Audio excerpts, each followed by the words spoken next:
but it is my thing. He might not be that bright, but he is indeed honest when it comes to the United States' bilateral relations with the Saudi regime. And how about our military deals where we protect rich nations and we don't get reimbursed? How about that stuff? That's changing too, folks. We protect Saudi Arabia. Would you say they're rich? And I love the king, King Solomon, but I said, King, we're protecting you. You might not be there for 2 weeks without us. You have to pay for your military. You have to pay. And who can deny that the 75-year alliance between the White House and the House of Saud is built on American demand for Saudi oil and Saudi demand for American power, an alliance which is coming under ever-growing scrutiny. Currently under construction and will be delivered to Saudi Arabia very soon, and that's for their protection. But if you look in terms of dollars, $3 billion, $533 million, $525 million. That's peanuts for you. Should have increased it. $880 million.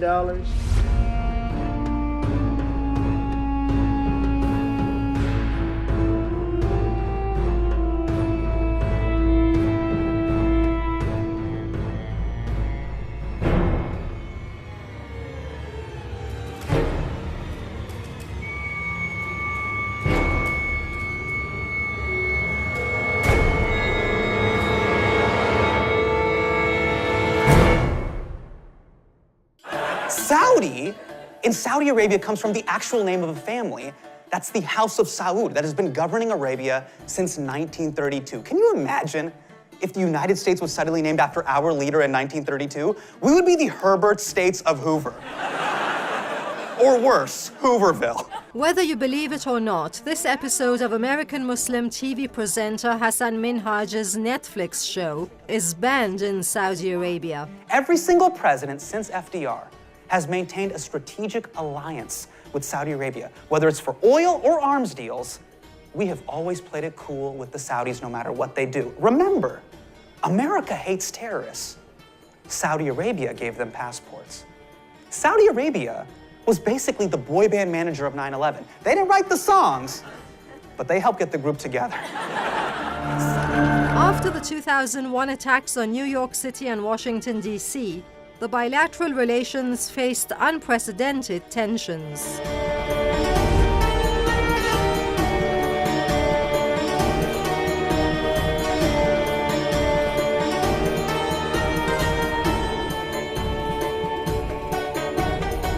Years after the attacks, revealing documents pointing to the regime's direct role in 9/11 still surprise many. It is now evident that the regime funded a dry run for the attacks well in advance of the events. And the Justice Against Sponsors of Terrorism Act is still overshadowing the regime's regional and international ambitions. On the 17th anniversary of the 9/11 attacks, Riyadh still maintains that it had nothing to do with the terrorists. However, the facts about Saudi's general attitude towards the United States during and after 9/11 attacks prove to be contradictory.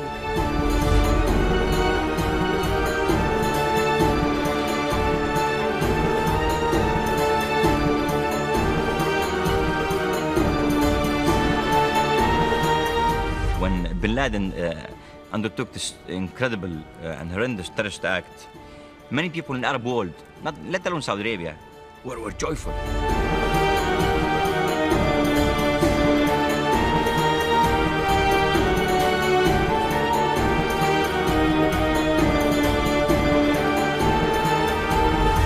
It is estimated that the 9/11 attacks cost as much as $500,000, mostly sourced from inside Saudi Arabia via Wahhabi-linked charities and Saudi-founded front companies.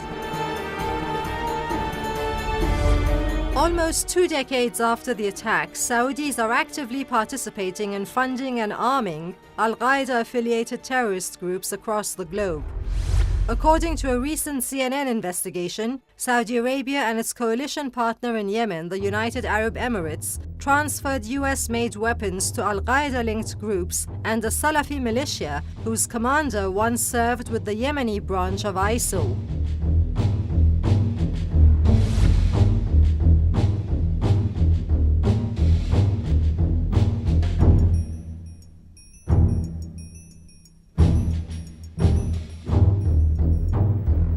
The regime got back to the center of a scandalous storm of condemnation following the gruesome murder of Saudi dissident Jamal Khashoggi and revelations about the Saudi crown prince having a direct hand in the killing. Trump is now being forced into absolutely being very close to the Saudis. The murder of Khashoggi was a jolt to that system, but it's slowly being forgotten about and it's back to normal. The oil relationship is most important, and the arms sales relationship also very important. Even though Trump did his best to protect the rogue crown prince, polls point to US citizens' unfavorable view of the regime.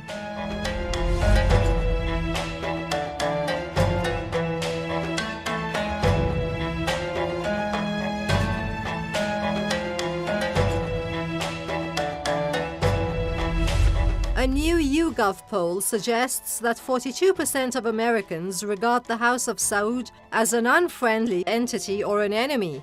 That is despite the regime's tremendous expenditure to influence public opinion in the United States. According to Lydia Dannett, the investigative journalist and collaborator with the Project on Government Oversight, Saudi Arabia has spent about $19 million on influence campaigns in the US since the beginning of 2017 and $9 million in 2018 alone. Dannett also accuses Saudi of hiring lobbyists, contacting every single senator as well as those who are on the Appropriations Committees, the Foreign Affairs Committees, and the Armed Services Committees multiple times to push further the regime's agendas and portraying them as a valuable ally within the Middle East.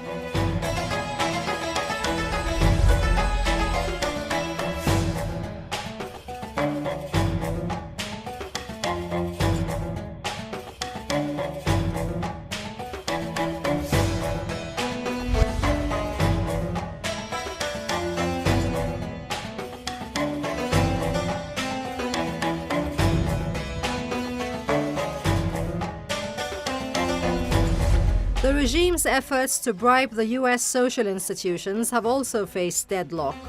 Calls for US universities to stop receiving funds from the Saudi regime are growing, while across the US business, the voices of dissatisfaction are getting louder and louder.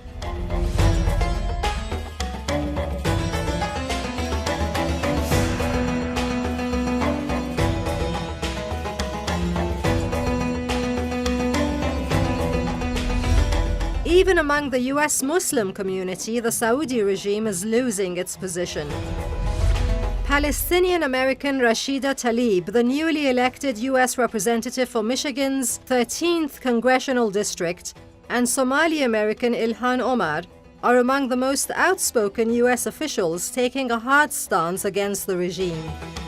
All these come as the Saudi propaganda machine has come after them.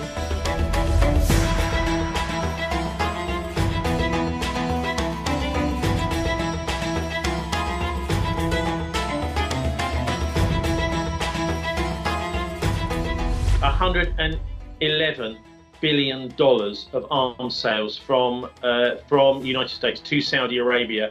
This is just since the beginning of the war on Yemen, and some say it could be even more. So there are some apparent covert arms sales too. This really is the pressure that the Saudis put to bear on the Americans, and they say, well, if you want to put any pressure, diplomatic pressure on Saudi Arabia to behave in any particular way, then you will find the money that's coming into your arms companies, the military-industrial complex in the United States, that money will start drying up. And we know that your companies cannot afford that. So that's the essence of the relationship, and that's the very powerful leverage the Saudis have. It's nothing to do with points or principles or morals or faith or religion or anything like that. It's just purely down to arms sales and oil and money.